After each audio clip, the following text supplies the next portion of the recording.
కైలాసవాసి. కైలాసం అంటే శివుడి పరమధామం. అది భూమి మీద ఉన్న ఒక పర్వతం మాత్రమే కాదు, బ్రహ్మాండాలన్నిటినీ దాటి ఉన్న మహాకైలాసం అనే ఒక శాశ్వత దివ్యమైన లోకం ఉంది.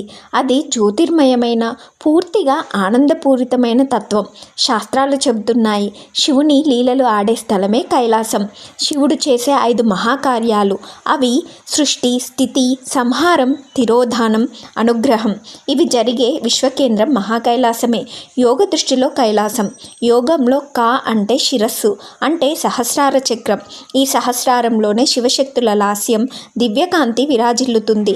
ఆ శివశక్తుల నృత్యం వెలిగే అంతర్ముఖ స్థితినే ఆధ్యాత్మిక కైలాసం అని అంటారు.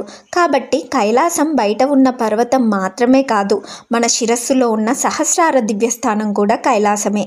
భూమిపై ఉన్న కైలాస పర్వతం, మనకు తెలిసిన మానస సరోవర పక్కనున్న కైలాస పర్వతం, అది మహాకైలాసం యొక్క ఒక చిన్న ప్రతిబింబం.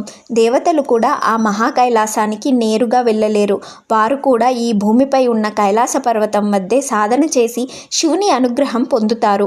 మహాకైలాసం శివభక్తుల పరమగమ్యం.